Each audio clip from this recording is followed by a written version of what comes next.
Que el Señor les bendiga, hermanos. De nuevo es un gran gozo llegar hasta ustedes para meditar en la palabra de Dios. Y en esta oportunidad vamos a tocar el tema que yo he intitulado La encarnación de Cristo. Después de haber hecho un estudio del tema de la Santa Trinidad, podemos de una manera muy natural ampliar nuestro conocimiento de la teología sistemática y pasar a considerar la cristología. Pero antes vamos a encomendar este tiempo de meditación y de estudio en las manos del Señor. Les invito a orar. Nuestro Padre Celestial, gracias te damos, Señor, porque cada vez que estudiamos tu palabra, sabemos que vamos a encontrar muchas cosas que son de gran bendición para nuestra vida espiritual. Y Señor, dependemos de ti. Necesitamos la luz de tu Espíritu Santo que nos guíe, que nos enseñe las grandes verdades de tu palabra. Y Señor, también que Él moldee nuestra vida a través de lo que sabemos de ti, para que seamos cada vez conformados más y más a la imagen del Señor Jesús. Sabemos que un día llegaremos a una meta preciosa cuando seremos semejantes a Él, porque le veremos tal como Él es. Ampara y protege a tu pueblo y bendícenos, guiándonos en la meditación. Te lo suplicamos con gratitud en el nombre del Señor Jesús. Amén. Cuando pensamos en la cristología, nuestro enfoque va a estar especialmente en la segunda persona de la Santa Trinidad. Realmente toda la teología que se basa en la Biblia está conectada en forma congruente en todos sus temas. Y eso es así porque toda la revelación bíblica basada en el Antiguo y en el Nuevo Testamento son un cuerpo de doctrina que forman una unidad perfecta. Vamos en primer lugar, ingresando a este tema de la cristología, a hablar de la relación de la cristología con la antropología bíblica. Como les he dicho, todas las ramas de la teología forman de verdad un cuerpo congruente, pero muchas veces tenemos que hacer énfasis en algunas cosas. Y la relación del tema de la persona de Cristo con la doctrina del hombre es muy importante en la Biblia y debemos notar esa relación. La razón es que de las tres personas de la Santa Trinidad, solo el Hijo asumió una naturaleza humana en su encarnación. El hecho de la encarnación de Cristo, que como todo lo revelado en la Biblia es un gran misterio, nos habla también del gran valor que Dios le da al ser humano, ya que lo hizo a la imagen y semejanza del Creador. Así que se nos revela en la Biblia que el hombre es una criatura muy privilegiada, y aun cuando cayó en el pecado lleva algunos rasgos de su gloria original. Sin embargo, el pecado le hizo perder su verdadera libertad, su justicia y la santidad originales. Por causa de la caída en el pecado, se perdió la comunión con Dios, lo cual trajo un gran distanciamiento entre Dios y el hombre. Y ese distanciamiento ni los hombres, ni los ángeles, ni ninguna criatura lo pueden cerrar de ninguna manera. La cristología revelada solo en la Biblia es la respuesta de Dios, es decir, del Padre, del Hijo y del Espíritu Santo, para cerrar ese enorme distanciamiento y suprimir la distancia que provocó el pecado. La encarnación del Hijo Eterno se realizó para llevar a cabo la única obra redentora que Dios planificó en la eternidad y que trajo la solución y el rescate del hombre. Cristo, tipificado y profetizado en el Antiguo Testamento, vino al mundo para habitar entre los hombres y para hacer efectiva una reconciliación eterna del hombre con Dios y de Dios con el hombre. Consideremos brevemente entonces la encarnación de Cristo, y ese es el tema que más nos ocupa en esta oportunidad. Y esta consideración, hermanos, la hago para que de inmediato ustedes se formen un concepto general de este tema, pero en realidad esto nos va a llevar más tiempo y vamos a ir viendo más detalles a través de los diferentes estudios que haremos. Para comenzar, debemos señalar que la encarnación de Cristo es uno de los más importantes eventos en el plan de Dios para el universo. Por dicho motivo, comento esto. Nos preocupa cuando se habla de la Navidad y es triste ver que haya personas llamadas cristianas que tratan de restarle importancia al evento histórico, es decir, a la Navidad, y que influenciados por errores que se han cometido alrededor de la encarnación de Cristo, como por ejemplo la mala forma de celebrar la Navidad por muchos y por la introducción de costumbres no bíblicas en ella. Todo esto les ha hecho que hagan a un lado lo revelado en la Biblia, que es lo que nos debería de interesar y lo que nos debe interesar a los auténticos cristianos. Cuando pensamos en los más grandes eventos revelados en la Biblia acerca del plan de Dios para el universo, quiero mencionarles esos grandes eventos. En primer lugar, la creación de las huestes angelicales. Colosenses 1:16 habla de eso. Solo les voy a dar las citas bíblicas porque comentarlo sería también otro estudio. En segundo lugar, la creación del universo material y el hombre. En Génesis 1, capítulo 1, versículos 1 al 31. En tercer lugar, la encarnación, que es lo que estamos estudiando en esta oportunidad. Y eso solo menciono el texto de Juan 1:14, donde dice que el verbo fue hecho carne. En cuarto lugar, el cuarto evento es la muerte de Cristo. En Juan 19:30, solo les cito ese versículo donde Jesús dice, consumado es, porque en eso está dicho todo lo que él iba a hacer en su muerte. En quinto lugar, un gran evento es la resurrección de Cristo, que se atestigua en los Evangelios y en el Nuevo Testamento, pero les recuerdo Mateo 28, versículos 5 y 6.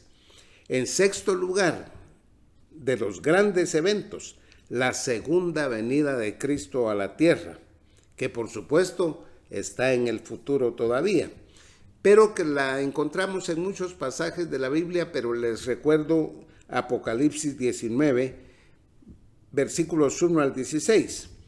Y la séptima cosa es la creación de nuevos cielos y nueva tierra, que encontramos en Apocalipsis capítulo 21. Entre esos grandes eventos, la encarnación de Cristo es uno de los más grandes misterios de profunda significación y clave en la fe cristiana. En ese hecho, la segunda persona de la eterna divinidad entró en la esfera humana. Ese asunto nos lleva a estudiar muchos aspectos que la Biblia revela, pero comencemos haciendo una distinción importante.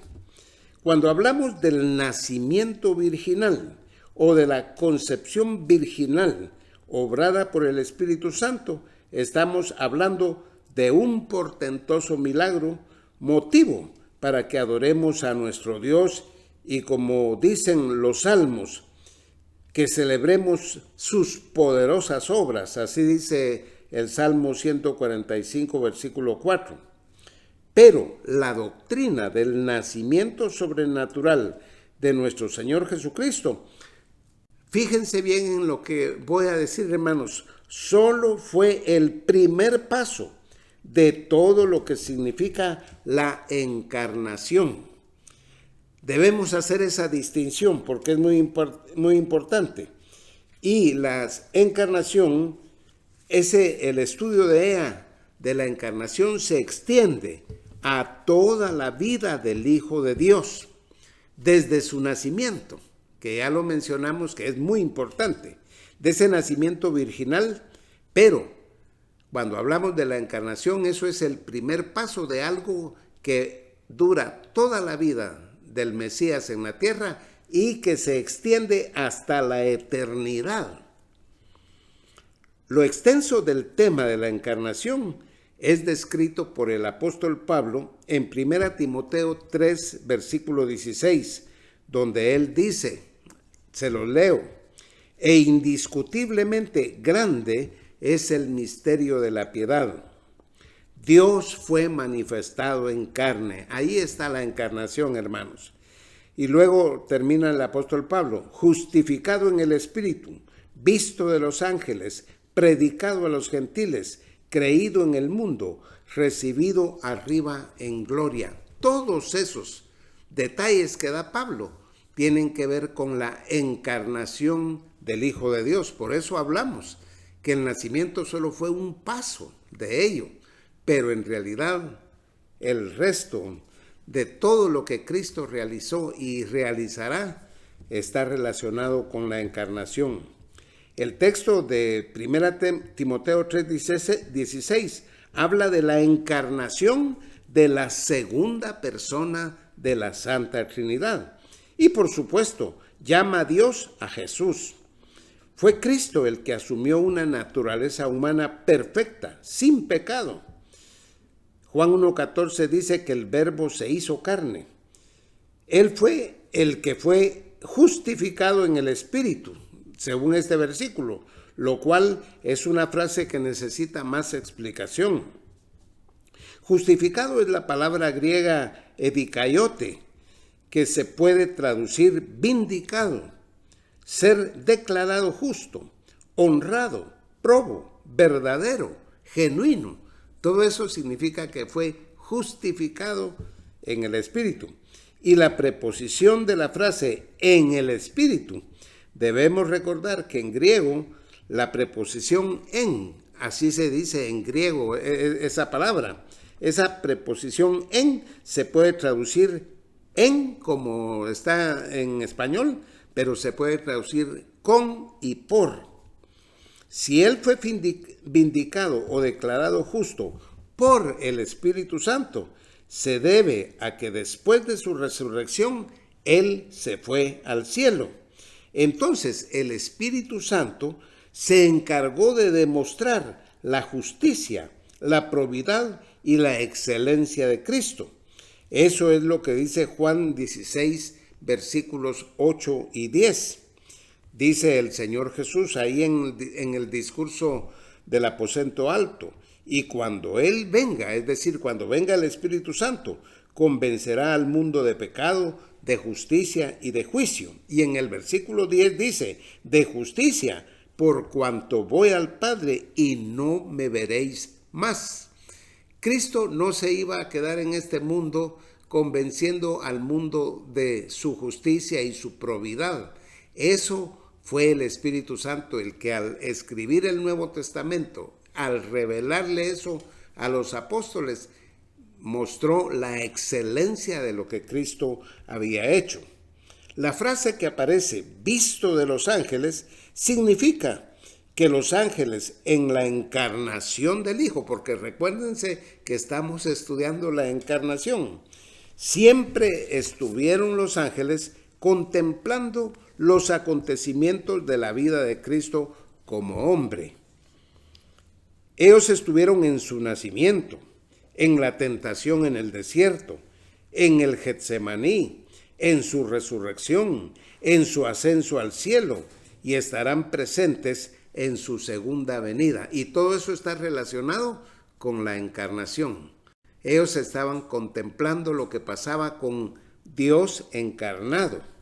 El texto dice también, predicado a los gentiles, porque en la gran comisión Cristo mandó a sus seguidores a hablar de su persona y su obra a todas las naciones. Después el texto agrega, creído en el mundo, que ha sido la respuesta a la predicación de sus testigos y que ha esparcido la fe en él y su obra hasta lo último de la tierra. Y el texto termina diciendo, recibido arriba en gloria, que habla de su ascenso al cielo para sentarse a la diestra de la majestad en las alturas. Hermanos, ya de esa manera el Dios hombre se sentó a la diestra de la majestad en las alturas. Como el Verbo eterno, él siempre estuvo ahí, pero vino a este mundo, hizo su obra y sin dejar de ser hombre, porque será hombre eternamente, será Dios hombre eternamente, se sentó a la diestra de la majestad en las alturas. Así que la encarnación va desde su nacimiento en Belén hasta la eternidad. Ahora, pensando ya en la encarnación, ¿con qué propósito se encarnó el eterno Hijo de Dios? Es una pregunta. Dar respuesta a esta pregunta también sería muy extenso. Sin embargo, para nuestra presente meditación, podemos resumir lo que la Biblia dice a fin de captar rápidamente lo que la palabra de Dios revela. Y en el curso de nuestros futuros estudios vamos a ir viendo los detalles y desarrollando más lo que tenemos en esta pregunta. Veamos algunas de las razones, de los propósitos de Cristo al encarnarse. La primera es que con su encarnación el Hijo reveló a los hombres el ser de Dios y las cosas de Dios. Hay muchos versículos al respecto, pero ahora solo les recuerdo Juan 1:18. A Dios nadie le vio jamás.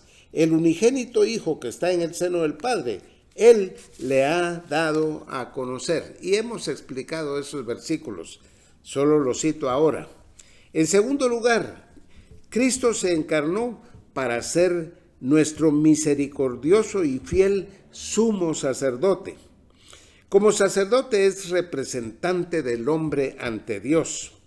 Hebreos 10, versículo 5 dice, por lo cual, entrando en el mundo, es decir, mediante la encarnación, dice, sacrificio y ofrenda no quisiste, mas me preparaste cuerpo.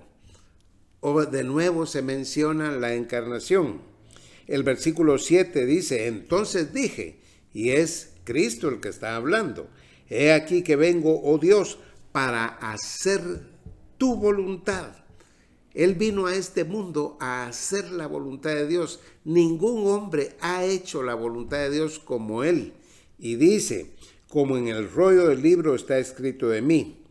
Y la cita del Salmo 40, versículo 8, literalmente dice, el hacer tu voluntad, Dios mío, me ha agradado, y tu ley está en medio de mi corazón. Cristo es el único hombre que la ley de Dios perfectamente estuvo en su corazón y la hizo totalmente y sin fallar. De ahí todos los seres humanos no hemos cumplido.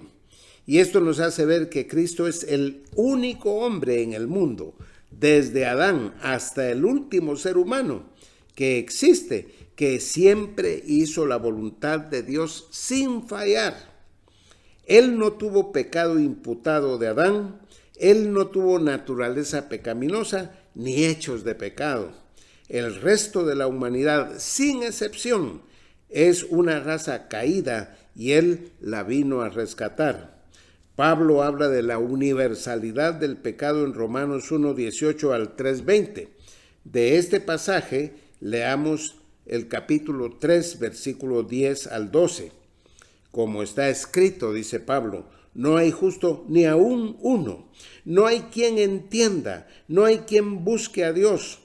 Todos se desviaron, a una se hicieron inútiles. No hay quien haga lo bueno, no hay ni siquiera uno.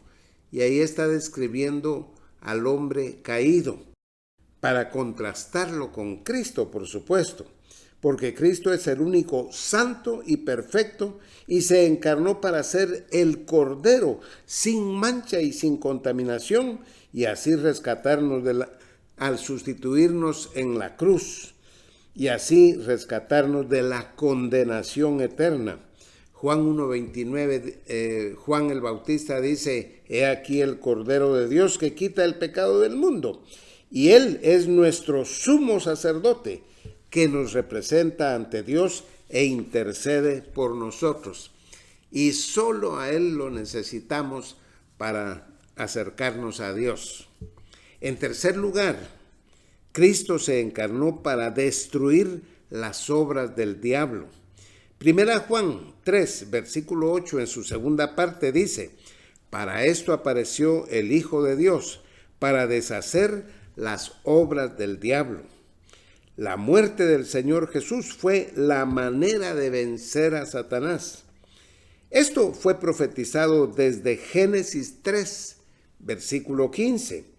Pero Hebreos 2:14 nos habla claro del propósito de la encarnación en este sentido. En Hebreos 2:14 dice: así que por cuanto los hijos participaron de carne y sangre, Él también participó de lo mismo, es decir, se hizo carne, para destruir por medio de la muerte al que tenía el imperio de la muerte, esto es, al diablo. Así que la muerte de Cristo fue el juicio de Satanás.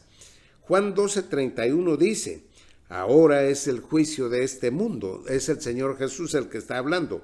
Ahora el príncipe de este mundo será echado fuera. Y Él estaba hablando ya a punto de ir a la cruz. Dice Jesús: y yo, si fuere levantado de la tierra, a todos atraeré a mí mismo. Y decía esto dando a entender de qué muerte iba a morir, es decir, levantado en la cruz.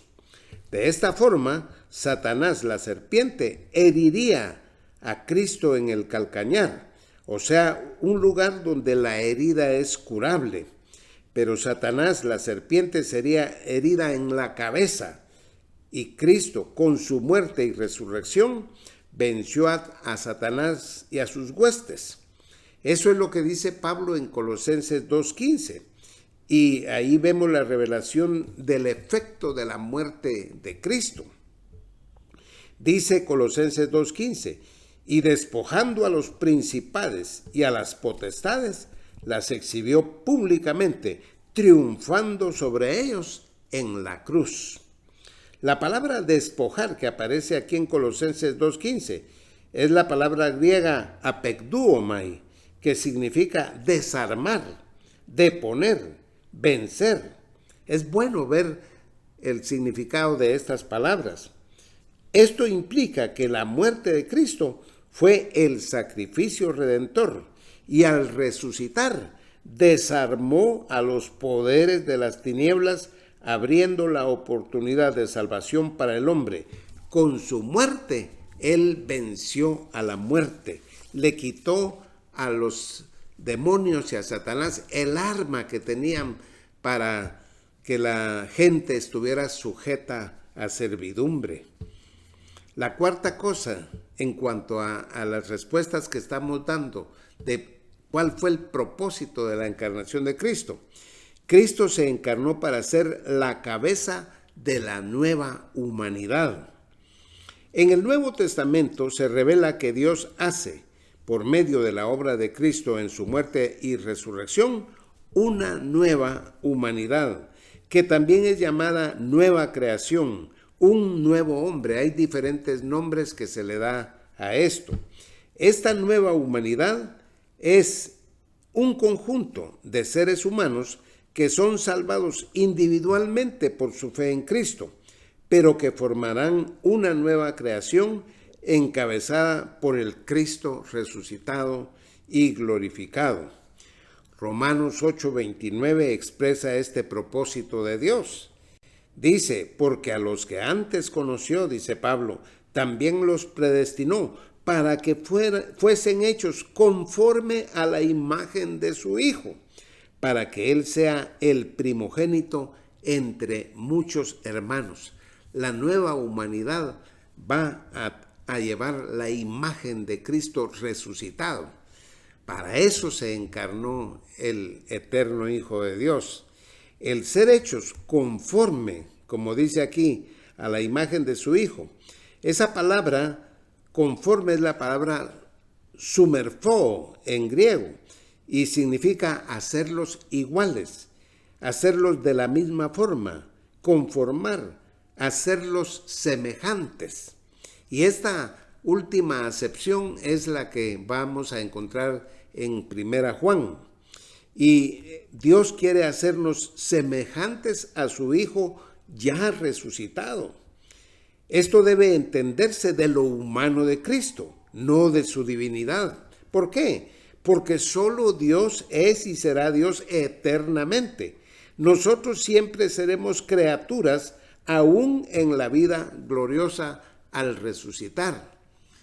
Decimos esto porque algunas personas creen que el hombre se va a endiosar, lo cual es una equivocación.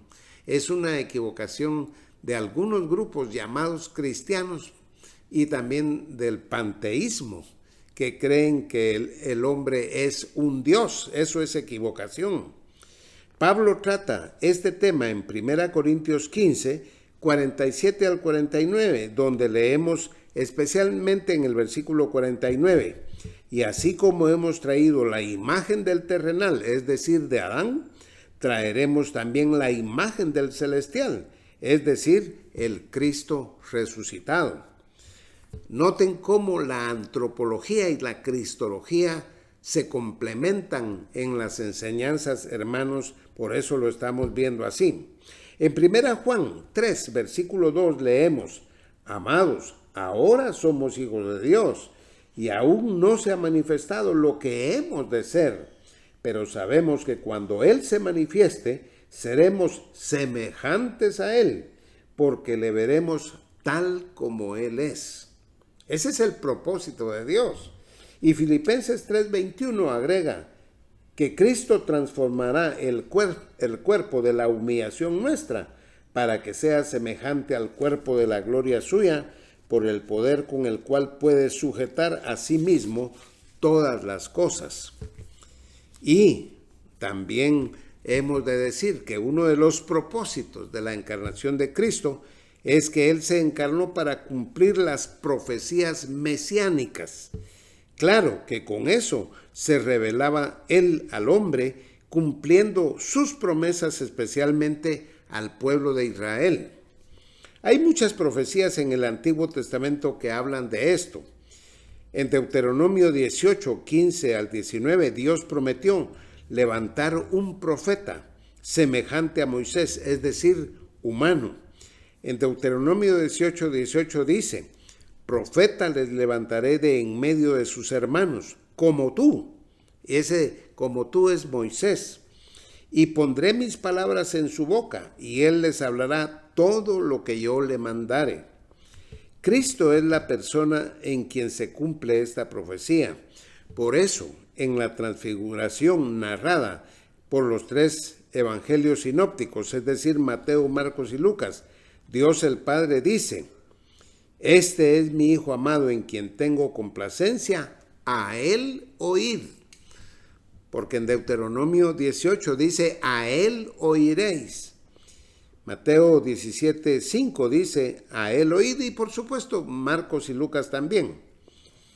También el Señor en su encarnación es el descendiente de Abraham, Isaac y Jacob, y también descendiente de David, que se sentará sobre el trono del pueblo de Israel para siempre.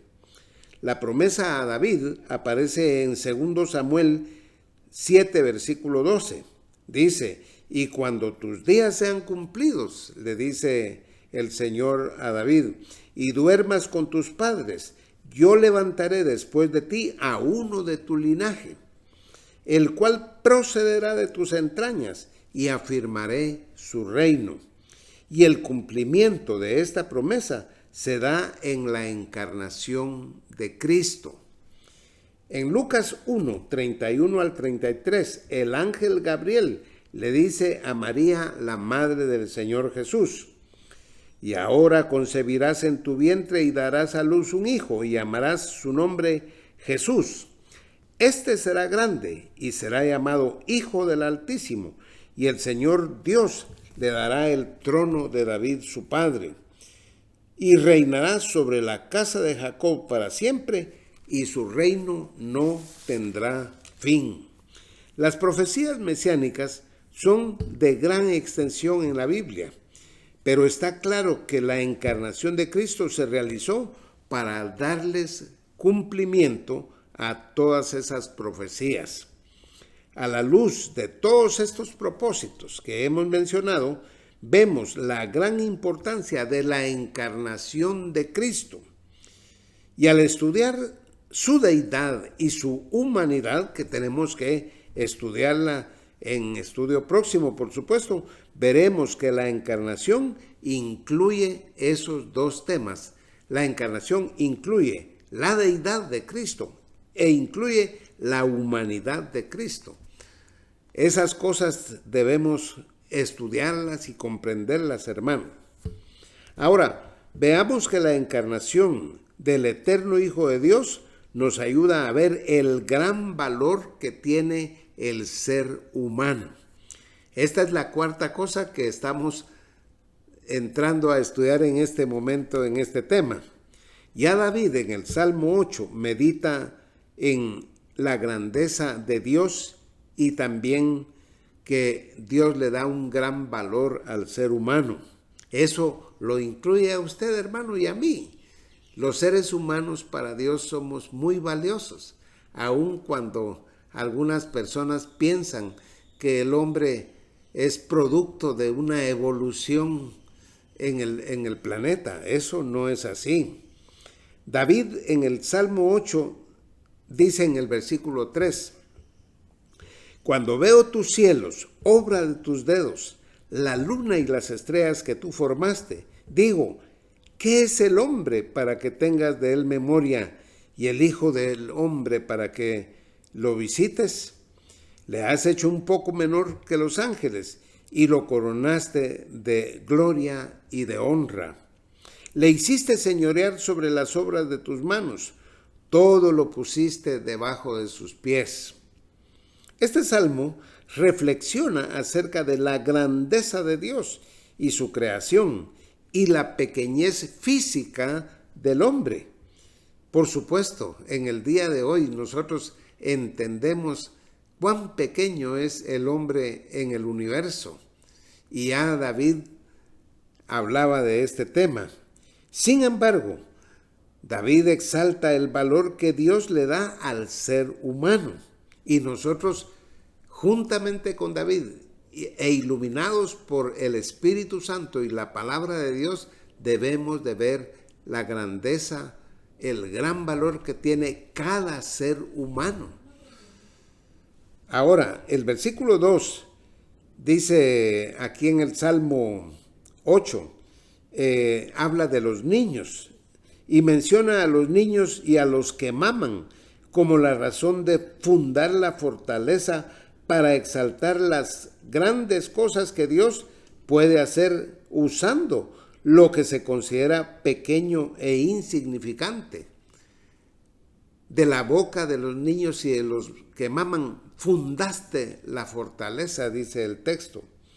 La pregunta de David inquiere acerca de la esencia humana creada por Dios. ¿Qué es el hombre? Lo cual hace pensar en el privilegio que Dios le ha concedido al ser humano al hacerlo a su imagen y semejanza. Porque si solo vemos al hombre en su pequeñez física y aún en el hecho de que muere y se termina la vida, uno podría pensar que no tiene un gran valor. Pero la palabra de Dios, inspirada por el Espíritu Santo, habla del gran valor que Dios le da al ser humano. Y es que esto es muy importante que lo tomemos en cuenta, porque vale tanto el ser humano para Dios que envió a su Hijo a rescatarlo. Si no tuviera el gran valor que tiene el hombre, esa obra no tendría sentido. Y es por ese valor que Dios le da al hombre que se acuerda de él, como dice aquí, y que lo visita con su bendición. Y aunque lo ha hecho un poco menor que los ángeles en la época actual, lo ha coronado de gloria y de honra al hacerlo superior al resto de la creación en el planeta Tierra. Y con el plan eterno que Dios tiene para el hombre, el Hijo de Dios se humanó para llevar muchos hijos a la gloria, para hacer, como ya hemos dicho, una nueva humanidad y para darles una eternidad en la esfera sobrenatural, donde se verán cosas que exaltarán a la humanidad, esa humanidad redimida por la gracia de Dios en Cristo Jesús.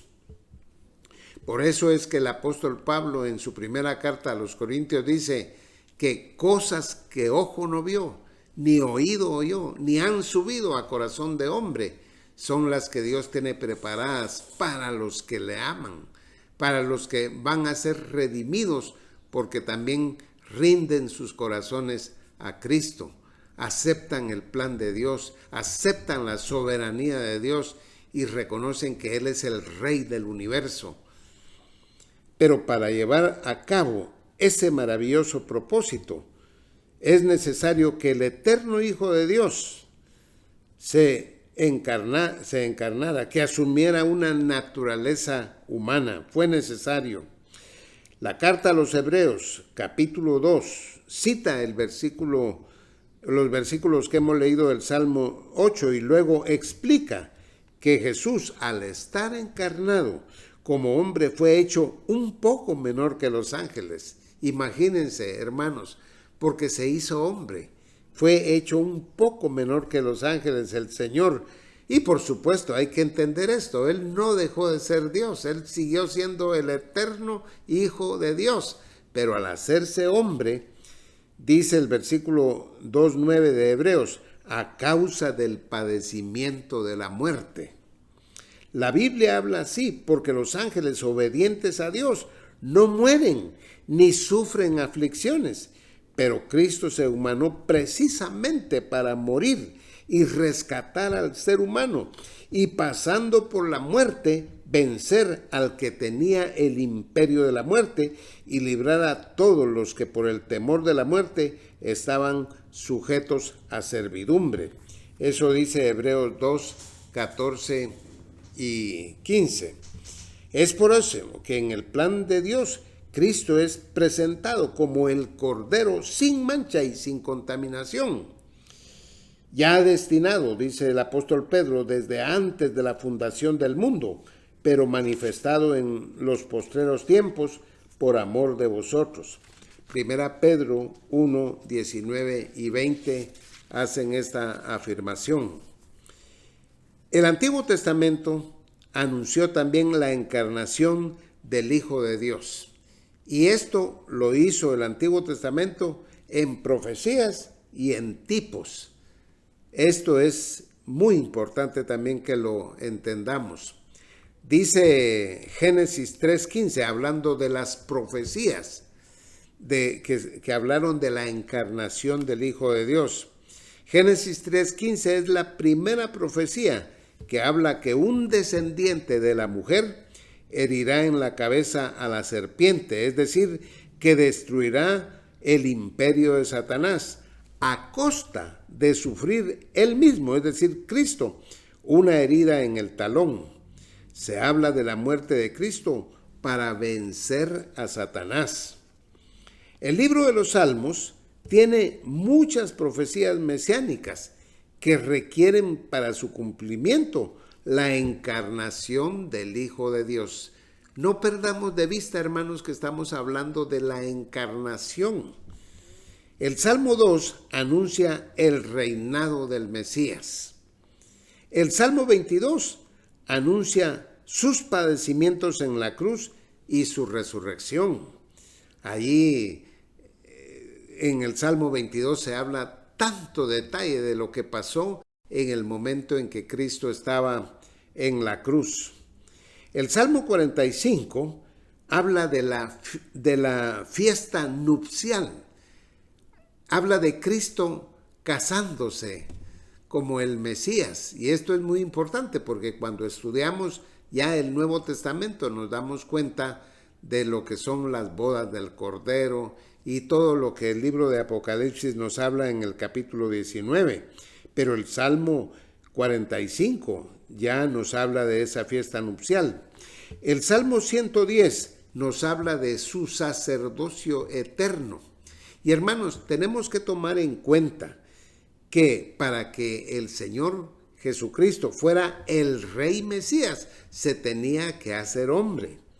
Para que fuera el profeta que anuncia Deuteronomio 18, tenía que ser hombre. Y para ser el sacerdote, el sumo sacerdote eterno que es Él, tenía que ser hombre. Para todo esto se necesitaba que Él fuera un hombre perfecto. Y al cumplirse todo esto, se ve que el eterno Hijo de Dios, el que se encarnó para ser profeta, sacerdote y rey, Él vino y cumplió con todo ello. Isaías 7, versículo 14, habla de su concepción virginal y que Él será Emmanuel, o sea, Dios con nosotros. Isaías 7:14 dice que una virgen concebirá a un hijo y que su nombre será Emmanuel. En Isaías 11 dice que será un retoño de la familia de Isaí, el padre de David. Dice que una vara saldrá del tronco de Isaí. Y es interesante que se hable de Isaí, sencillamente porque cuando Isaí, el padre de David, fue buscado para ungir a David, ellos no eran una familia rica, ellos no eran personas de una dinastía real. A partir de David fue que esa familia tuvo un rey ahí. Y por eso es que la Biblia habla de el padre de él, porque Isaí no era rey, pero de ahí vino el Mesías. También cuando nosotros vamos a Isaías 9, versículo 6, dice que un niño nos es nacido, hijo nos es dado, y el principado sobre su hombro, y será su nombre admirable, consejero, Dios fuerte, Padre eterno, príncipe de paz. Pero es interesante que dice que un niño nos es nacido, porque ahí sí se está hablando de la humanidad de Cristo, por eso es que es nacido. Pero dice, hijo nos es dado. Como hijo, Él no es nacido, sino es dado. De tal manera amó Dios al mundo que ha dado a su Hijo. Entonces, como hijo no nace, sino que nos es dado por Dios el Padre. Isaías capítulo 53, pero que contiene tanta enseñanza profética de la muerte y de la resurrección, de la sepultura y todo lo que se habla de Cristo. Se ve que Cristo es varón de dolores. Y cuando dice varón de dolores, está hablando de la encarnación. Y es el varón de dolores que nos sustituye en la cruz del Calvario. En Daniel capítulo 7, versículos 13 y 14, se ve que como el Hijo del Hombre le es dado reino eterno. En ese pasaje se ve a Dios el Padre y que Cristo como Mesías se acerca a Él y el Padre le entrega el reino del planeta Tierra para que reine durante el milenio y por supuesto ese reinado se convertirá en un reinado eterno. Ageo 2, versículo 7, le llama el deseado de las naciones. Porque todo esto nos habla de la persona del Señor Jesús, que por supuesto fue profetizado desde Génesis 3:15 y a través de toda la Biblia se va profetizando que Él vendrá. Es importante realmente al ver todas estas citas, porque son una muestra realmente de la profecía tocante al Mesías, que es el Hijo de Dios encarnado, que es lo que nos está ocupando. Pero profecías que hablan de que Cristo se habría de encarnar, hay más en el Antiguo Testamento. Lo que estamos dando es una muestra. Ahora, Cristo encarnado también es anunciado en tipos en el Antiguo Testamento. Y vamos a ver algunos de ellos. En primer lugar, Adán. Imagínense, el primer hombre es tipo de Cristo. El primer hombre es la cabeza representativa de toda la humanidad. Por eso cuando él cayó toda la humanidad. Y es figura de Cristo, que es el postrer Adán, según 1 Corintios 15:45. Dice el texto, así también está escrito. Fue hecho el primer hombre, Adán, alma viviente. El postrer Adán, o sea, Cristo, espíritu vivificante. Y el propósito de Dios es formar una nueva humanidad, como ya hemos dicho, que será gloriosa y será semejante al Cristo resucitado. Hacia allí nos lleva el Señor. Y dice el apóstol Pablo en el versículo 49 de 1 Corintios 15, y así como hemos traído la imagen del terrenal, es decir, hemos traído todas las características de Adán, el hombre hecho del polvo de la tierra, también traeremos la imagen del celestial, es decir, al confiar en el Señor Jesucristo, llegará un momento en que seremos resucitados y vamos a ser semejantes al Señor Jesús ya resucitado. Y recuerden, no estamos hablando de que el hombre se va a endiosar. El Señor Jesús es Dios, pero nosotros somos criaturas y lo seremos toda la eternidad, pero criaturas glorificadas. Un segundo ejemplo de tipo de Cristo es Melquisedec. Aparece en Génesis 14. El autor de Hebreos, en capítulo 7, versículos 2 y 3, dice, quien asimismo dio a Abraham los diezmos de todo, es decir, a Abraham le dio los diezmos a Melquisedec, cuyo nombre, hablando de Melquisedec, significa rey de justicia, y también rey de Salem, esto es, rey de paz. Y el versículo 3 es muy importante, dice, sin padre, sin madre, sin genealogía, que ni tiene principio de días ni fin de vida, sino hecho semejante al Hijo de Dios, permanece sacerdote para siempre.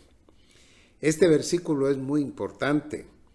Dice que Cristo es sin padre, hablando como hombre, y es sin madre, como Dios. Esto es muy importante, porque él humanamente no tuvo padre. José no era su padre. Fue su padre adoptivo, pero no lo engendró. Y como Dios, dice sin madre, porque como Dios, él no es una persona que necesite madre.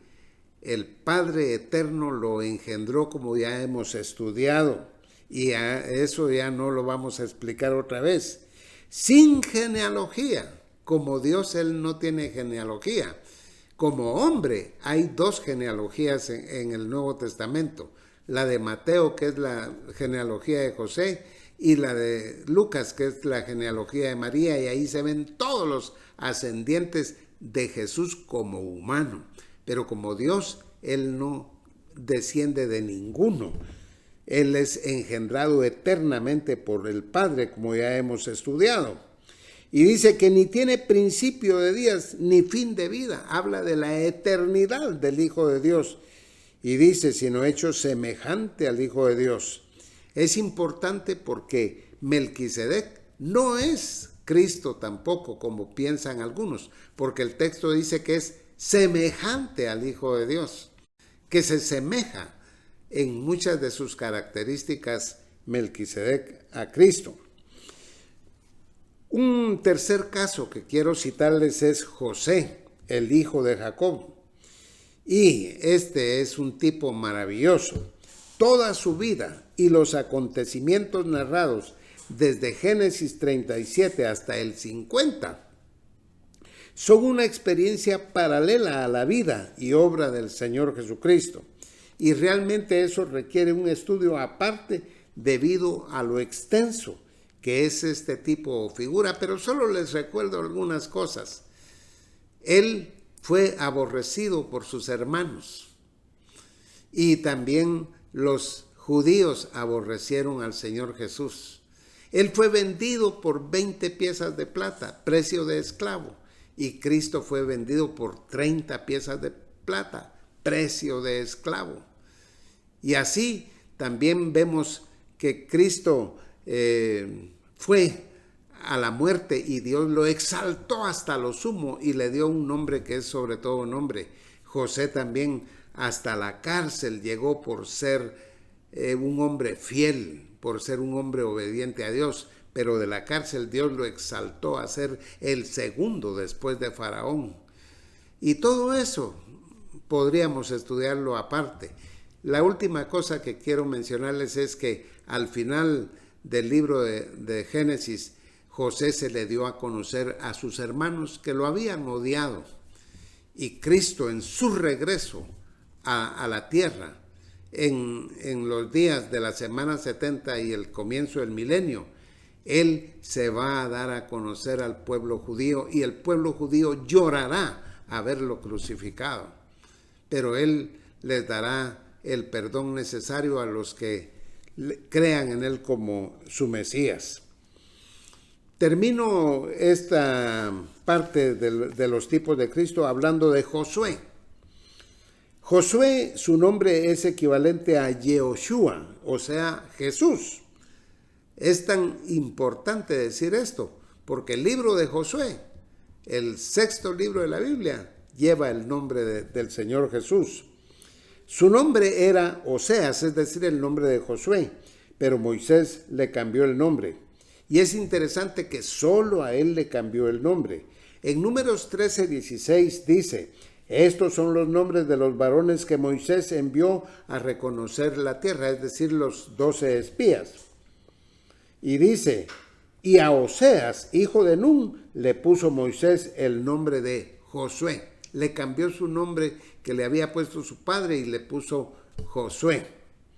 Aunque Moisés en algunos aspectos es también tipo de Cristo, Josué es muy importante porque él fue el que introdujo al pueblo de Israel a la tierra prometida. Debido a que Moisés representa la ley, porque la Biblia dice que la ley por Moisés fue dada, él no podía ser la persona que introdujera al pueblo de Israel a la tierra prometida.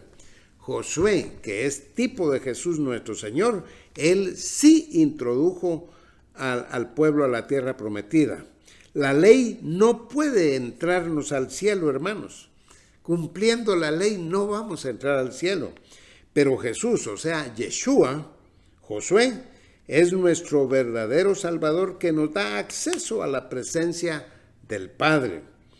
Y eso lo hace el Señor Jesucristo dándonos libertad para entrar en el lugar santísimo, figura del trono de Dios en el cielo, por medio de su sangre, es decir, su sacrificio en la cruz, por el camino nuevo y vivo que Él nos abrió a través del velo, es decir, su carne. Eso es lo que dice Hebreos 10, 19 y 20. Y para esto era necesaria la encarnación del eterno Hijo de Dios. Hermanos, los ejemplos mencionados no agotan esta tipología, pero son suficientes para ver que el Antiguo Testamento anticipó la encarnación de Cristo. Se puede agregar a la lista de hombres al ser objeto de estudio que tipifican a Cristo. Por ejemplo, a Aarón, el sumo sacerdote, al inicio del ministerio del tabernáculo. Él es figura de nuestro sumo sacerdote.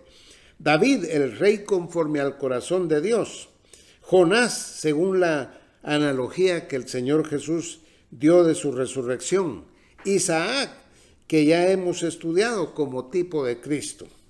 Quiero concluir, hermanos, diciendo que al ir estudiando la cristología, se verá que el Señor Jesús, según la Biblia, era y es humano 100% y que es 100% Dios, como ya hemos anticipado al ver el tema trinitario. Y al ver el plan de Dios, podemos responder con corazones agradecidos, adorando al Señor por todo lo que Él es y lo que ha hecho en su gran amor y misericordia. Quiero invitarlos a orar. Padre, gracias te damos por tu palabra, por lo que ella nos revela. Son tantos temas, tantas cosas que tenemos que saber, y qué maravilloso que el eterno Hijo tuyo se haya encarnado, que haya tomado una naturaleza humana para rescatarnos a nosotros y para llevarnos a una eternidad gloriosa, donde seremos semejantes a Él, porque le veremos tal como Él es. Y dice tu palabra, que todo aquel que tiene esta esperanza se purifica, así como el Señor es puro. Ayúdanos, Señor, a hacerlo en nuestra vida, a buscar tu rostro, tu bendición, en obediencia a ti. Te alabamos en el nombre del Señor Jesús. Amén. Hermanos, queremos renovar nuestra base de datos, por lo cual les pedimos que llenen el formulario que está en la descripción de este video. Tanto si usted es miembro físico de la iglesia, como si usted se quiere enterar de las actividades que realiza la iglesia por medios virtuales.